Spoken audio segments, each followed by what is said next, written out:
দেখে তো খুব ব্রিলিয়ান্ট মনে হচ্ছে। দেখি কিছু প্রশ্নের উত্তর দেন, তাহলেই বুঝের পামনি আপনি ক্যাঙ্কা ব্রিলিয়ান্ট। কন, ভারত কোথায় অবস্থিত? কি ব্যাপার, আমার সাথে আমার বন্ধু ভারত যাচ্ছে ভাইবা দিবের, তার কথা স্যার কেমনে জানলো?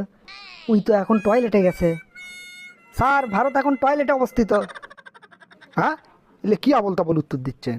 আচ্ছা কন তো, ঘুম পাইলে আমরা বিজনেস কেসক যাই? এটা তো খুব সহজ স্যার, বিজনেস আমাদের কাছে আসে না, এজন্য আমরা বিজনেস যাই। বাহ, ফাইন। আচ্ছা কন তো, পৃথিবীর আকার কেমন?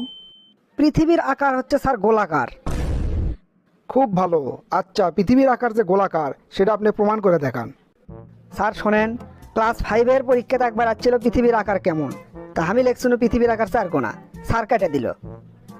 তারপর ক্লাস 8-এর পরীক্ষাতে আবার ওই প্রশ্ন আসছিল, তখন আমি লিখছি পৃথিবীর আকার ত্রিভুজ আকার, তখনও স্যার কেটে দিছিল। ক্লাস 9-এর পরীক্ষাতে আবার ওই প্রশ্ন আসছিল, তখন আমি লিখছিলাম পৃথিবীর আকার চ্যাপ্টা, সে উত্তরে স্যার কেটে দিল। তারপর ইন্টারে পড়ার সময় আবার ওই প্রশ্ন এলো, তখন আমি লিখছিলাম পৃথিবীর আকার আয়তাকার অথবা বর্গাকার, স্যার সেটাও কেটে দিল। এখন আপনিই কন, গোলাকার ছাড়া আর কোনোটা কি বাদ থাকলো? তাহলে তো পৃথিবীর আকার গোলাকারই। বা পুরে, পৃথিবীর আকার নিয়ে তো আপনি বিশাল গবেষণা করছেন দেখিচ্ছি। সে ডুব দিল কিন্তু উঠলো না, এটার ইংরেজি কন? সে ডুব দিল কিন্তু উঠলো না, স্যার এদের তো ইংরেজি কভার পাবো না, তবে আরবি কভার পারবো। ইন্টারেস্টিং তো, আজকালকার চ্যাংরা ভ্যানা ইংলিশে পাকা, আর আপনি করছেন আরবিতে কবেন? আচ্ছা দেখি কন তো। স্যার ইন্না লিল্লাহি ওয়া ইন্না ইলাইহি রাজিউন। ধর, এটা তো বহুত পুরাতন কৌতুক, নতুন কিছু কন। এমন একটা জায়গার নাম কন যেটা পুরুষ বানাছে কিন্তু যাবার পায় না। প্রশ্নটা তো খুব জটিল, তবে আমার কাছে উত্তর নাই, ইনকা কোনো প্রশ্ন নেই। এটা হবে sir ladies toilet. Ladies toilet পুরুষেরা ঠিকই বানায়, কিন্তু পরবর্তীতে আর কোনো দিন যাবার পায় না। বেশ ফাইন, বেশ ফাইন। আচ্ছা কন তো, বিবিসি এর পূর্ণ রূপ কি?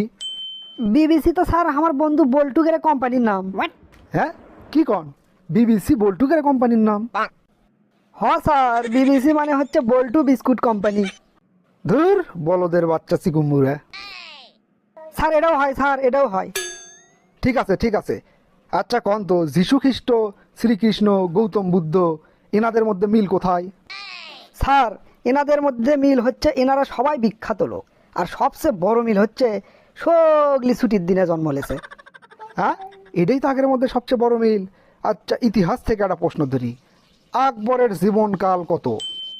স্যার আমাদের কোনো বইয়ের তো আকবরের জীবনকাল লেখা নেই, তা আমি কেমনে সেটার উত্তর দেবো? পাগল নাকি? ইতিহাসের সব বইয়েতে আকবরের নামের নিচেই লেখা আছে 1524 থেকে 1605, মানে 1524 সালে জন্ম লেছে,